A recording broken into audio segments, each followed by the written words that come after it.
Hello and welcome to the third episode of the No Script Show. I'm joined, as always, by David Wormsley. Hello, David. Hello, Nathan. How are you? Good, thank you. The No Script web show is all about modern front-end web design, and we're going to be looking at what we can build today with minimal dependencies and skills. Today, we're looking at the principles of modern web layouts, and to understand that, we are referring to a talk by Rachel Andrews. It comes from 2019, and the talk is called Refactoring, the way we talk about CSS. You'll be able to find links to that in the show notes on our website. Rachel Andrews is a prolific technical writer, editor, and speaker, and an invited expert to the W3C's CSS working group. We need a whole episode to do her justice, but she's probably best known for her tireless work on CSS Grid. Over to you, David. Yeah, well, you might as well bring up the show notes that we've got. We're going to start this one by, in a way, recapping what we're going to talk about, because when we're talking about layouts, for me, that's always been the most difficult thing of trying to just do something with the web platform alone. CSS, when it comes to layout, has been difficult. And if you scroll down a little bit, Nathan, for those Sure. on YouTube, we've got just some bullet points about what we just want to sum up, I guess. And that is really that modern CSS layout. What's changed really is it's gone from being a series of hacks to what is now, and it's really in a talk, a logical refactored system. So the main thing we're trying to get over, I guess, in this, or what I've needed to learn, is that web design is so much easier if you're trying to work with just CSS and HTML, if we understand the actual system and what problems it's trying to solve. So largely that's what we're trying to do. There's a wonderful quote there. I don't know if you want to read that, Nathan. That Yeah, I can do that. So this is the quote from the video of Rachel Andrews, and she says, we need to look again at what it is to learn CSS. We need to leave our old ideas behind. It is only when we do that we will stop supporting the idea that CSS is the fragile, broken, quirky language that its detractors would like to believe. That's quite powerful, isn't it? It is. And I think that was, at that time, her focus was to try and get us to not see it as these old, kind of wonky tricks that we would do, sort of hack together our sites, and to look at the system, which of course she's been very much a part of when it comes to layout with her work on CSS Grid. And I think that's also one of the main things I take away from this, and not just her and this talk, but other people saying the same about kind of modern CSS, is that we see it often as kind of meeting the new challenges of today, the fact that we have so many different devices and we need to have our layouts work on it. But actually, it's a little bit about reclaiming the universal and responsive web that we always had from the start. And I think this is something which a lot of people are trying to get over in the first place. When it came out, until us people who tried to do graphic design on it, it kind of worked already. It would fit and expand to whatever screen somebody had. And for me as well, another point that I've put here, maybe sounds slightly contentious. It's a bit of a reminder, I think, when we talk about layout, that a reminder to the fact that what we see is not what they get, because we're used to, and that's our background, isn't it? WYSIWYG builders is kind of thinking from what we see, the pixels on our screen. And now with modern responsive design, we have to kind of get away from that. And particularly if we're going to learn the new stuff, Flexbox and Grid as well, to be able to do that. So that was that. I think in some ways, when we get into that mentality, it allows us to think, and this is where I feel all the spec is going, is to serve the users of the future. If we set something up where we allow the browser with the spec that we use to do the clever calculations on our behalf, then it's kind of, it means that we're future proof. And we were future proof anyway, if you're just using CSS, but it's going to allow for new devices to come in. So it's a different mindset. So yeah, it was kind of interesting watching that video. There were a couple of occasions where she alluded to that. I can't remember the specifics, but in the video, a couple of times she said something about things as yet unimagined. Yeah. And that's quite a forward thinking mentality, I think. Yeah, and it's the way they're going. And it was very, this is a bit of an aside, but there's a really interesting talk. I really should put that in the links. It's from a CSS Day conference back in 2017, where it had Håkon William Lee. If that's how you say his name. I'm never quite sure. He's a Norwegian, I think, actually, a Bert Boss, who were the creators of CSS, discussing the kind of, the thought process behind what they were doing. And one of the questions at the end were, well, it was the guy who was talking to him saying that he trains a lot of people's students to have to learn it, and they get frustrated with CSS.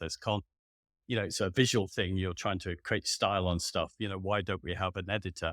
And what I wasn't aware of is that that kind of stuff had been thought about, but the argument was that you can't avoid it. You have to, even if you do work visually with something, you still have to understand the underlying code, because of simply, what you see is not what they are going to get. It needs to be entirely responsive. So what you see is just what your device is showing you, and that may not be the same for others and other people in the future. So that's, so even if you've no thoughts about ever doing the coding yourself and author in it, it's good, I think, to know the principles underneath. Yeah, the whole thing about devices, it is really interesting because who knows what kind of devices we'll have in the future. And we seem to be, well, certainly a lot of the mobile phone manufacturers are launching these kind of flip phones where it's almost like a book, and it opens out and the screen interface is actually a square. And nobody has a square interface until now. So just freeing yourself from the constraints of, okay, it's going to be viewed in this particular viewport shape is quite interesting, and the endeavor for a lot of the underlying things that we'll be talking about over the weeks to come. Yeah, and the final point that I kind of put there was just that modern CSS layouts gives us this kind of superpower, really, in terms of, again, you know, designing for the future, programming for a flexible web so it can be used anywhere. But also, I think, and we'll get onto that more, I think, next week, is the creative freedom that it can give us, in the sense that now, with a lot of the layout systems, we're designing to all four corners of the page. We were always sort of top left and working down Yeah. and restricted by that. But now we can design so if you're, moving your screen vertically up, you can now have things responding in a different way. So it does really open up a lot of creative freedom that really wasn't there until now. And that's, yeah, That's a really interesting observation, actually. So, yeah, the idea that in the past it's always been, well, if you're a left to right reader, it's from the top left pixel to the yeah, bottom right pixel, and that's the layout that you're working with. But with these more modern approaches, it really anywhere's up for you can put anything anywhere. You don't have to begin in that top left hand corner. It could be any part of the page, yeah. because of all of the different ways that you can position things. And yeah, we'll be learning about those. Yeah, we'll get into that because I think that's from a designer's point of view. Jen Simmons, who we'll talk about next week, from her perspective, that she's been doing a lot of that with layout land. I mean, it's quite older stuff, but things where they are just using the design for all corners, and we've never really thought like that because the tools haven't been there. So Right, right. Yeah, yeah. good point. Okay. Anyway, yeah. Shall we move on to Rachel's talk? I mean, you might need to scroll down just to get Yeah. our main points on this. There you go. And this is enough to put anyone off, isn't it? Where the title's there. So Rachel's talk is a bit technical, isn't it? Nathan? Yeah, it's probably about 45 minutes long, maybe 46, 7, something like that. And it is fairly technical, but it is not going at a breakneck pace. There's plenty of time for breathing and taking it all in, but it's very, very powerful. I I warmed to her as an individual during that video. I thought she was an excellent proponent of what she was talking about. It was nice, calmly delivered, easy to understand, but there is a lot in there. So you might need to, like I will need to. I think there's going to be an awful lot of rewinding and starting again and pausing and taking it all on board. But it never gets too technical. You've only got one or two lines of things to take in at the same time. Yeah, and honestly, I watched it a few years back the first time, probably listening to it double speed or something, as I tend to do with these things. I thought, yeah, nailed that, know what that's about. And then I came back again to it and thought, honestly, I missed the main points of it. So I'm going to pull out perhaps a little bit more, you know, watching other people talk about the very same thing, and also other things that she's talked about that's added to this. So I think the key thing about trying to understand modern CSS layout is the first point we've got there, which is understanding flow layout, which is that default that we have. Because, and a lot of people are making this point, is that we have a good start straight away with HTML and the browser's own style sheet, the user agent style sheet that goes on that, gives a little bit of minimal styling to our sites. And what we've done in the past is we've generally, as designers, seen this as no layout at all. And Yeah, that's we've, interesting. Yeah. yeah. And what that's led to is really that we kind of give up some of this great power that it has, because it's there, it's designed. The original browser that was created by CERN that we're going to use was a graphical interface. They actually dumbed that down to something where the text would, if you like, squeeze to depending on the device that was viewing it. So obviously the text would wrap around and Mhm. the content would get lower and no one would miss seeing any of the content. So we have a pretty good start there. And, it's only really when we started adding widths to things and sticking stuff in tables that we kind of broke what was already that responsive um, web design, but Yeah. obviously wanted it to look a bit prettier. But I think that's a real good point here. And I think, although she doesn't make this point, it's one that I've come to the conclusion of after listening to her and many people about, because of the fact that so many of us are on small devices these days, probably about 60% of the web in total are probably only going to see something that is very similar to what we had in the first place, which is one column with everything vertically being scrolled to. That we might want to think about how much design we do for. We might start from that mobile thinking first and only get a little bit more complex from normal flow as we need to. Yeah, that is novel, isn't it? The idea that 25 plus years ago, whenever that all Yeah. happened, everything was just in this one column layout. And now we've got back to the point where that most people, I think you said, what did you say? 60% of people are now It's- viewing the internet on a handheld device, a mobile phone or something equivalent, where we're back to that. We've just got this one column design. That's curious how that we've come full circle. Yeah, and in some ways, I mean, and you could kind of see it on this site. I mean, we're on a single column anyway on this, and I did add in a new page. Now, for people who are just listening to us, this won't make sense, but I don't know if you want to, Nathan, just have a little look at I don't know, take one of the other. Yeah, If you, go to shall I it's- try this go flow to the layout one? no, if you go to the main menu, that's Oh, I just going see to what take you mean. you. Yeah, apologies. Yeah, So if you click just out. go to that episodes, maybe. Okay. Yeah, so all we're doing on the site here is most of this site is just normal flow. So basically just centered it with one line of text and the rest of it. And where we needed it to go into multiple columns, then we can use grid just to expand it out. And if you're watching on YouTube, you can see that Nathan's showing that this is, again, effectively one line of code introducing grid. So, the basic site, which of course we will design as we go on, is really keeping to that simplicity of starting with normal flow on the first page and then pages that need it or sections that need it. And the same one line of code is being used for this and the resources page, if you ever go to it, or the little SVGs of us, Nathan. That's in two columns. Where are they? Oh, they're not there. Let me find those. Here on the home page, I think. Yeah, there they are. Yeah, yeah, and they're on that. So anyway, sorry for the people who are listening to this only. It's not going to make much sense, but Well, no, it's a good lesson that this podcast is partly audio, but also there is going to be always, I think, a slight video component to it, and we'll be showing things.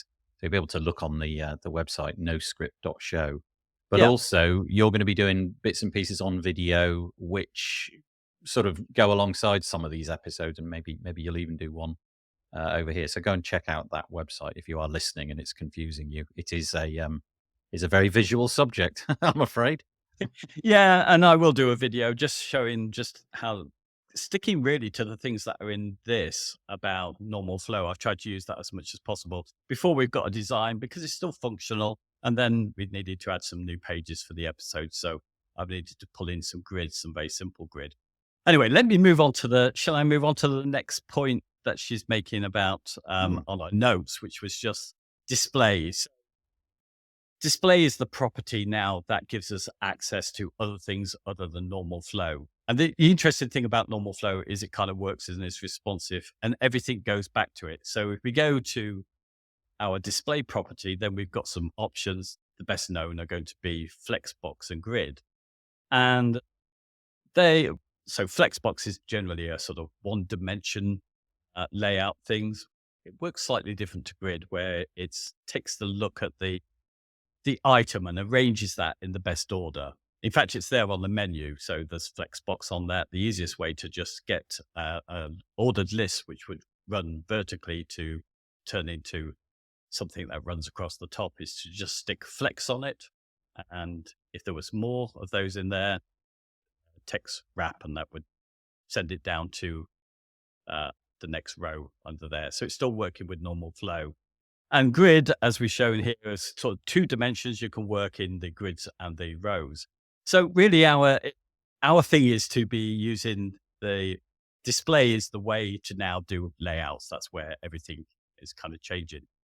Can I just interrupt there so that I'm clear? Because I am the poor relation in this podcast series. I'm the sort of stooge who is going to be trying to keep up with David as he pushes forwards with all of this. So forgive me for the interruptions. But just to be clear, the flow layout is the bedrock of everything. If everything is stripped away, flow is going to work because that's what the browser is instructed to do. It will all work on this flow layout. If you want to go away from flow, so one thing going horizontally under another, if you want to move away from that and have things side by side, we're then into the domain of display. And display has then got, there's a whole variety of ways that you can do that. But the popular display mindsets, methodologies are Flex and Grid, which in many ways overlap, but there's different ways that they handle it. But have I broadly got that about right? Yeah, Okay. absolutely. That's usually what we're moving to. And the interesting thing, she makes it in a talk, is the fact that we always revert back to normal flow anyway. So when we say put something into a grid of 2 columns, we do that on, say, a container element. We'll say display this container element into grid and say we want it into 2. But everything that's within those 2 elements, those children, will then revert back to normal flow. So it's always good to understand normal flow, how that works, how that's built up of basically inline and block content, which stacks vertically. Again, okay, so just to be clear, so if we don't do anything, we're in flow layout, and flow layout is just everything stacked one on top of the other. But if we then have a component on the page, let's say 2 side by side boxes, for want of a better word, they're positioned side by side using display, and there's a variety of ways that you could do that. But then if you don't do anything, what will be inside the display will immediately revert back to flow. So if you don't instruct it to do anything, it will automatically, the browser will say, okay, we're back to flow layout. So you've got flow at the top of the tree, then display takes over. And then if you don't tell it to carry on displaying in a certain way, we're back to flow. Yes, the elements within. So you'll put display grid, say, and then you'll put that on container.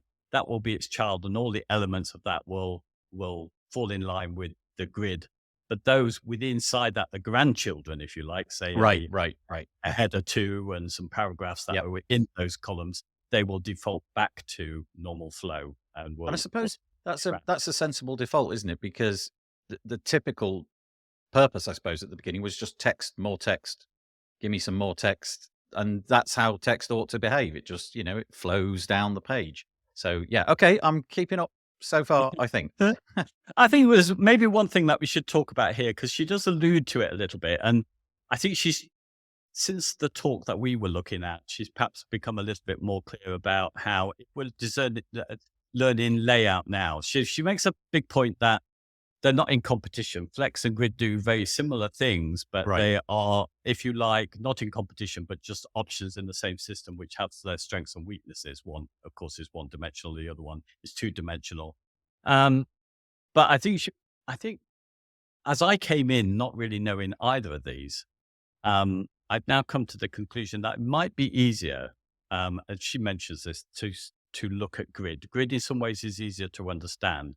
And Flex, if you try and follow people to learn that, you have to remember that it's had all of these years, maybe 8 years before Grid was fully supported, for people to build up ways of using Flexbox to create grids. So Yeah. you can end up learning a lot more about Flex than you might ever need, because it's kind of useful in certain circumstances. And I use it, the menu being an obvious one, where you don't quite know. It adapts to the elements that you put in. It takes Right. notice of what you've got, the content, and works out. So yeah, anyway, Yeah. that's So that. are you saying there that the two are not mutually exclusive? You could have a page and liberally sprinkle it with Flex and Grid. It's not like you need to pick one over the other, but there are certain scenarios where Grid would be a better choice, and there are certain scenarios where Flex would be a better choice. And in this case, a menu would be good for Flex because it's one thing next to another until the viewport collapses, and then it immediately is one thing beneath another, Yeah, and that works really well because it's not so opinionated about where the bits and pieces should be. yeah. It's, Okay. I mean, there's reasons why you might probably start with Grid now. It would be nice if they came out at the same time, and they do have their differences when you know them, and we won't get into them here. But in some ways, if I was starting, well, I did start with Grid, and it's been easier doing it that way round Oh, because, okay, that's interesting. I was going to say, yeah, is there one which is probably more likely to be used more than the other? And I think what you're saying there is Grid probably fits the bill for most things. Okay, all right. yes, because you can lay out a Yeah, whole page where yeah. you're effectively working in one dimension, one row at a time, mostly with Hmm. Flex. Hmm. But, they're both still very useful for different things. Hmm. She does do in her talk a little bit about outflow elements, but I'll just skim over that quickly. But really what she's saying is this is what we had in the past. So what we would use, as we didn't have a system for it, we would, a long time we were using tables, which that's HTML tables, so that wasn't semantically correct. And then we moved to floats, and for a little time, uh, we were doing a lot with absolute positioning as well. So these two things are out of flow elements. So you end up with a big problem. So floats was the only way to do things. You would float things left and right. Yeah, And then you would always have this issue, because she shows it in her talk, about how you don't necessarily see it. If you see an image being floated to the left of some text, it seems the text wraps around it. But in fact, it comes out of its box, and the text below it moves up to the top. So it goes out of flow. yeah. It's hard to describe, but just seeing it Yeah. once, you'll get it. Yeah. Yeah, exactly. And for that, we always needed all this kind of clear fix stuff. And she talks about a modern day solution for that, but really it's not needed for layout as such. So that's kind of gone. Absolute positioning. Interestingly enough, it's again Håkon Willem Lee, the creator of CSS, admitted if there was one thing that they shouldn't have put into CSS, it would probably be absolute positioning, Oh, it's uh, yeah, yeah. I agree. because it takes everything Yeah, completely out of the flow, and yeah. then you take the whole responsibility for the browser and all it does for making things fit together. Do you remember? I don't know if we never talked about this before, but Dreamweaver, Oh, yeah. and they had a thing called layers for a while. Oh, I don't remember that, but okay. Oh, it was the most magical thing to me. I was starting then. It was about 2005 or something, and it came out, and you could just move anything around as you wanted to. And it was just absolutely positioned, was it? Everything was Yeah, yeah, absolutely yeah, okay. absolutely. Same way Okay. as Wix was built in the early days. You could Right. just move stuff around. It was like an early page builder, but But but that yeah, was also back in the day where everybody was looking at things on a desktop, yeah, and you could eh, rely on 768 pixels being the minimum, and so every website was that big and probably no bigger. Yeah, I remember, but yeah. I don't remember that tool, but I remember learning Dreamweaver and then realizing soon after I'd learnt it that I didn't need it anymore. Yeah, yeah. Oh, it was fabulous. That it seemed fabulous, and then you Yes. realize, of course, it Yeah. wasn't responsive at all, and you got stacking issues and Yeah. all Yeah. sorts of stuff. Yeah, the next point in talk is really, and this was I mentioned this before, writing modes. Um, Now, once you've got established flow and the fact that everything is a box of some kind and that things are stacking vertically as blocks, all our elements are blocks, um, writing modes kind of throw this out because you can change the direction these are flowing, your blocks and your inline. And the reason for having these kind of writing modes, which most people just use to create special effects where you might have your text Going being, up and yeah, down instead of left and going up. right. Yeah. Exactly. But really, it's there and it's part of the thing to have internationalization. There's the whole group in the W3C that work on that and, and talk also to the working groups on CSS about how to do that. And this is, to make the World Wide Web worldwide and support all those other kind of languages and also support that when we write our sites, if we need to put them in another language, that we can actually convert that same layout system easily to the new language mode. And that's where writing modes become, I think, really important. The fact that we now use um, kind of logical properties. So we stop talking about top, bottom, left, and right, and notice that every element now has got a new property and value with it, which is starting with block, start and end, Start or and end. Yeah. Yeah. Yeah. and all that. I've moved on to the next point with this.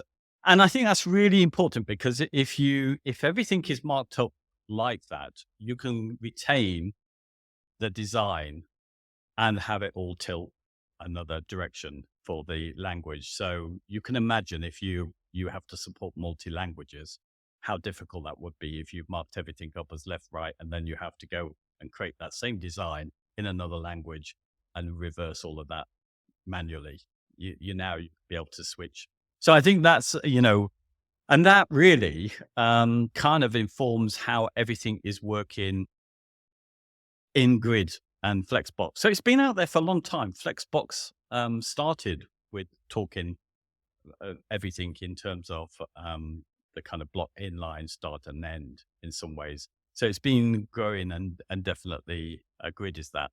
So in order to understand it, I think we have to understand that we now have these logical properties which and values which are flow relative. They change as your writing mode changes.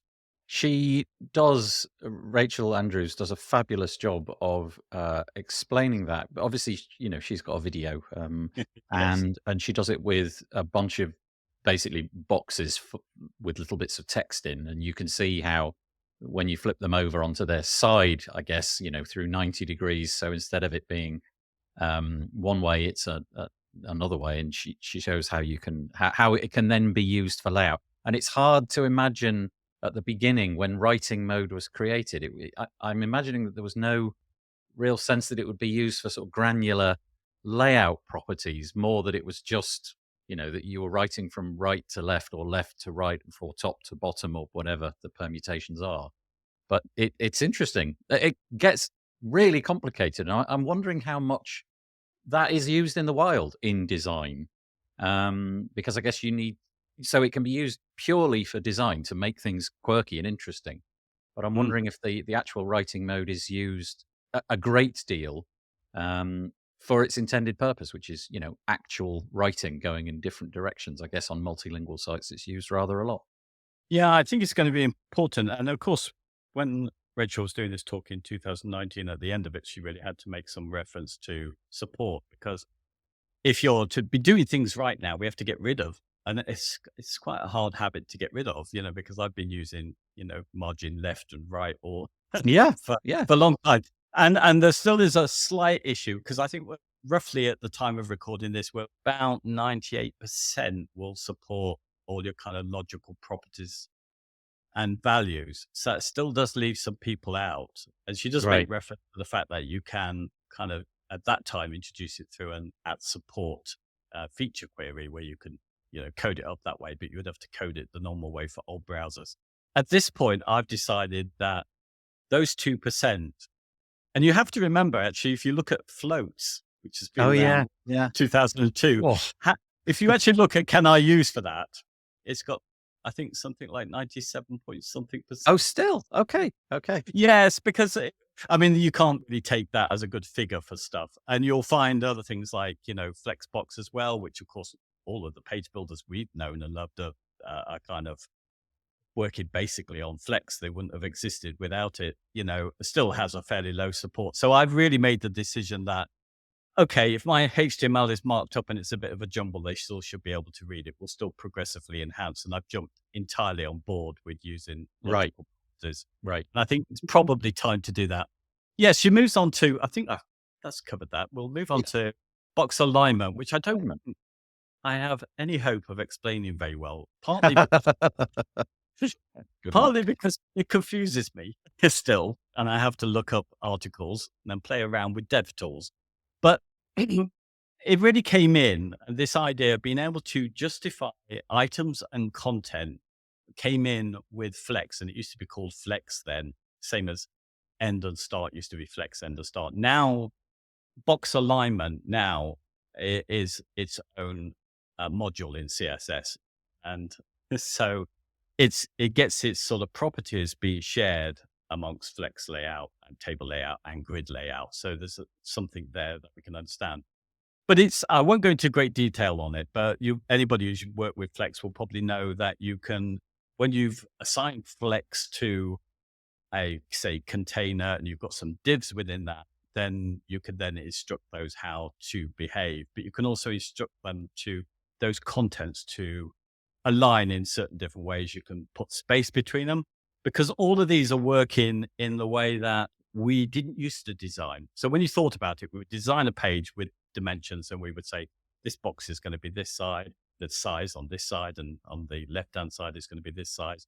And then we're putting our content in there with some space. Now we're really thinking, as Flex does and Grid does, it thinks about, provides as much space as is needed to contain the content there. Right. And it will flow. And then we have to adjust. So we reverse our logic from it's the size of the content that matters rather than the box that is in. Right. Right. So, and often how you can arrange this stuff. So Flex has this way of stretching out to fill out the available space that it has. And it's not set in pixels. It'll just adjust according to what the user comes with. And justify items is great. And align items solves one of the biggest problems in web design before we had it, is that you couldn't align items vertically Yes. Yeah. to the center. You To couldn't the center. The center of anything was a nightmare. Yeah. center of anything. So they solve this with alignment. So you can choose how they align, whether they are justifying to the left or the right or the middle, or aligning to the top to the bottom. Why I won't go into this is because there are slightly different ways that a Flex and Grid work. It's easier to understand with Grid than it is with Flex, because Flex has a cross axis as well as its main axis. And if you're thinking about writing modes and block, you can easily switch it upside down by going to columns. And then if you're thinking writing mode, just switching it upside down again. Okay. So Grid is probably a lot easier to kind of understand when we come to justifying items. But that's it, really. But it's another choice, right? It's another quirky way of laying things out. A box alignment. Yes. You can implement this. I don't know. I can't off the top of my head imagine a use case right now, but it's there. It's in your arsenal. Yeah. Yeah. Well, it just aligns, you can put space between automatically. So let the browser, if you want things to move something right over, one example, particularly with Flex or something, you might have a logo on your left and that's a good example. on your Yeah. right. And you can make it so you can justify those items. So Yeah. something aligning to the left and the right, and the space in between will be decided by the browser itself because you set it up with your justify. Yeah. I think one interesting thing on this is, this is because it is a spec now that stands alone, and in theory, it should come to block layout, normal flow layout, but it hasn't till now. And it's behind, as we speak now, it's behind a flag in Chrome. So it's come in. It's the fact that if you wanted to center your actual content in a container in the middle, which I'm actually doing on some of our content there on the site, you couldn't do that without throwing flex in, so you could get that justify Yeah. the Yeah. content in the center and have an absolute center. Well, that's now come into block layout, so you might not need to do that. So it's something that you have to spend a lot of time with. And if you go to dev tools, they're brilliant because they give you a way of just being able to kind of click on things and clear Yes. out the Yeah. different settings. So that's Yeah. fabulous. Okay, I better move on. So sizing. Rachel Andrews says this is probably the thing that would need to be concentrated on the most, or this is the biggest change. So if we get to sizing, when it comes to flex and grid, really they are trying to stop overflow, which is the thing that we broke with normal flow when we started to put fixed widths on Widths things. on We things. broke Yeah. it. Yeah. And this is really, if you like, its main job is allowing us to design with grids and different layouts, but not have this overflow. So there is that classic meme everybody must have seen where there is a box with CSS is awesome and some of the awesome is leaking out of the box. And that's probably most people's experience of working with CSS before Flex and Grid and understanding it. Yeah. And I think the key point that she's trying to get on is that everything in those is defaulting to auto. It's making it squishy naturally. And in order to do that, we have a whole load of new sizes that we'll use. So when it comes to grid, we will have a fraction, which isn't like a percent, because if you get percentages and there's some, overlap of padding or margin or something, you have to calculate it to really difficult things. This will just take up the space. And FR, a fraction, is the same as what grow would be to flex. And it's something that will adjust. We have maximum content. We have auto fit and auto content. And all of these great new ways of basically being able to lay things out without specifying an actual pixel value for things. Yeah. Which is nice, isn't it? Yeah. Mm.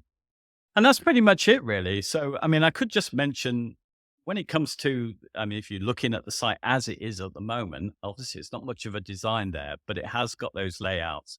And it simply is making use of what's in this talk on the whole. It's just looking, essentially, I've just got a couple of lines. So it's normal flow for most of it. And all we're doing is putting a margin inline of auto, and then we're fixing a minimum width to it and a maximum and a bit of padding. And that is most of it. And then when needed, we needed the grid to go into boxes, which went from 3 to 2 to 1, depending on your device with boxes. Then there's a wonderful trick that you get with grid now, where it's called RAM. They use it, and it's auto fit min max. Sorry, it's repeat, auto fix, and min max. So basically, you say repeat, you keep growing boxes as they scroll down. The more boxes you have, they'll just keep going down and forming other rows. And then you've got auto fit, so the content's going to automatically fit accordance to the figures you give it. And then what you can do is put a min max, so you say it's maximum of this or minimum of that, and everything beautifully responds with no media queries to deal with. So Yes.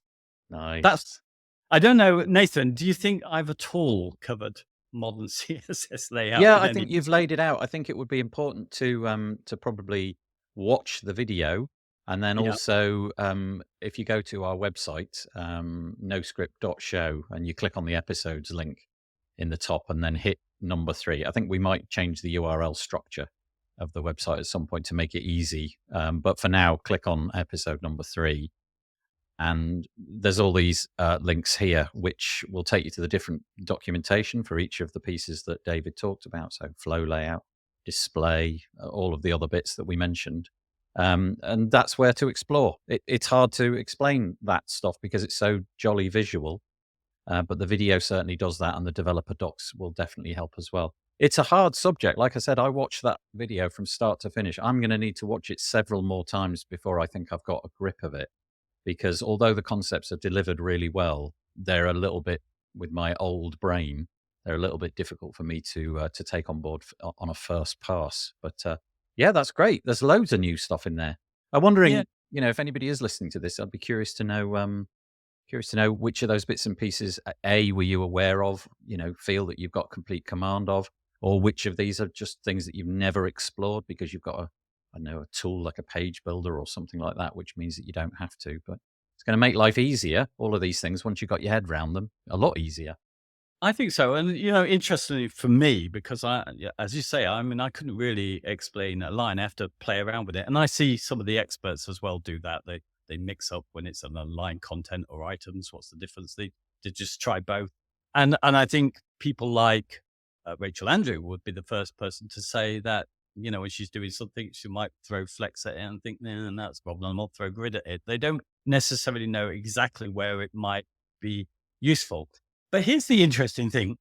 That might be off-putting, and it sounds like you need to learn a lot. But I've done 3 client sites doing them with almost no knowledge and just a few of these little tricks that I'm pulling out here. And I think you don't need to get into depth. And I think where things will probably go for the future, for those people who still want no code in, I think it's very likely that we'll see, instead of having the big frameworks like Bootstrap that we have now, where you have to buy into the whole thing there, I think particularly with things like layers come in and scope, a way of being able to separate the CSS out, I can see mini frameworks come in or little snippets that I see. So there are a lot of good resources out there. They're growing all the time. There's something by Rachel Andrews, gridbyexample.com, definitely worth checking out. There's another one called One Line Layouts, .glitch me, and a whole bunch of stuff. And something that I like, which is partly commercial. To get all of it, you need to pay, but there's every layout.dev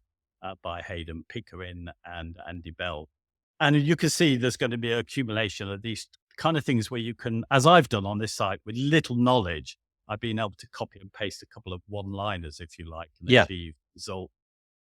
And all I needed to know was basically the things I covered here, how things are actually working underneath, Yeah. Do you have an intuition that in the show notes you'll paste the links to the resources that you just mentioned, or are they going to live on our resources page, sort of separated out from each of the episodes? I don't know. We might have to We'll discuss have to this wait and later. see. I think I will add them there, and yeah, I don't know where to put them. Maybe they should be in the show notes. Yeah. Should. Well, we'll see. Okay.